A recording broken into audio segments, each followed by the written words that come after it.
चलो ये क्वेश्चन देखते हैं। Two balls having linear momenta p1 is along p along I cap and p2 is p along minus I cap undergo a collision in free space. There is no external force acting on these balls and let p1 dash p2 dash be their final momenta. The following options is are not allowed for any non-zero value of p1 p2 a1 a2 b1 b2 c1 c2। ठीक है, तो conservation of momentum लगाएंगे। अगर उनके ऊपर right collision के वक्त कोई फोर्स एक्टिंग नहीं था तो मोमेंटम कंजर्व होगा, right. So total momentum before collision कितना है? Total momentum before collision, before collision ये मेरा आता है राइट आई कैप, तो मैं simple along same line add कर सकता हूं, राइट। तो ये आएगा P plus minus P, this is along I cap, तो मेरा जीरो आ रहा है, राइट। सो फाइनल मोमेंटम भी जीरो आना चाहिए, ये भी जीरो आना चाहिए फाइनल मोमेंटम टोटल, राइट। मतलब P dash P1 dash plus P2 dash ये भी जीरो होना चाहिए, है ना।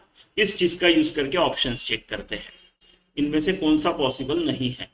तो P1 A1 आई कैप B1 जे कैप C1 के कैप और P2 A2 आई कैप B2 जे कैप, राइट। ऐसा है, ऐसा है। तो क्या P1 ये डैश है, P1 डैश P2 डैश, क्या इनका एडिशन जीरो हो सकता है? राइट, नहीं हो सकता। इस के कैप की वजह से, इस के कैप की वजह से नहीं हो सकता। आप चलो A2 को माइनस A1 वाला वैल्यू देंगे, मान लो A1 is equal to 3, A2 is equal to -3, right. Non zero है, उन्होंने ऐसा नहीं बोला है पॉजिटिव ही होना चाहिए, नॉन जीरो है, तो मैं इसका निगेटिव वैल्यू ले लेता हूँ 3 -3, ठीक है, आई कैप के अलॉन्ग जीरो। सिमिलरली B2 का भी मैं B2 5 लेता, B1 5 लेता हूँ, B2 -5 लेता हूँ, जीरो। लेकिन ये C1 का क्या करोगे? ये तो जीरो ऑलरेडी है और इसको C1 को नॉन जीरो बोल के रखा है इन्होंने, राइट। ये सब नॉन जीरो है, C1 C2 B1 B2 ये नॉन जीरो है, यानी के कैप के along total momentum after collision है, जो कि पॉसिबल नहीं है क्योंकि बिफोर कोलिजन जीरो है। तो आपका पहला ऑप्शन पॉसिबल नहीं है और हमको जो नॉट अलाउड है वो ढूंढना है, तो ये करेक्ट आंसर है।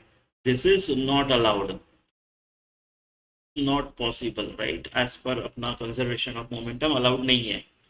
बी C1 के C2 के, C2 का मैग्नीट्यूड C1 का अपोजिट है, -C1 के बराबर है, तो ये हो सकता है, तो ये अलाउड है, राइट। तो इसको हमको नहीं चूज करना है, राइट, हमको नॉट अलाउड वाले चूज करने हैं। सी देखो A1 B1 C1 A2 B2 -C1, ठीक है, मैं इनके वैल्यूज ऐसे ले सकता हूं कि टोटल जीरो है, राइट। A2 B2 तो सिंपल है, राइट, एक को प्लस लो एक को माइनस लो, राइट। C1 में दोनों को सेम लो, बदलो मत, C1 C1 अगर सेम है तो अच्छा C1 C1 एनीवे C1 ही है, ये C2 नहीं है, तो ये तो ऐसे ही कट हो जाएगा ना, एक ही वैल्यू है, तो ये प्लस माइनस जीरो हो जाएगा, है ना, ये प्लस माइनस जीरो हो जाएगा, तो ये भी अलाउड है, यानी पॉसिबल है अगर मैं उस तरह के वैल्यूज लूँ तो। A1 B1 A2 B1, देखो केयरफुली, ये भी B1 है ये भी B1 है। आप निगेटिव लेते हो तो माइनस डबल हो जाएगा, पॉजिटिव लेते हो तो प्लस डबल हो जाएगा, ये जीरो नहीं होगा, राइट। तो जे के अलोंग कंपोनेंट आएगा ही आएगा इसका। आप A2 को -A1 ले सकते हो, राइट, बट B1 का क्या करोगे, वो तो नहीं आएगा ना जीरो, सो ये नॉट अलाउड। यानी आपका क्या है, ए और डी। इस क्वेश्चन में आपको आंसर में ए और डी दो आंसर्स लिखने हैं, ठीक है।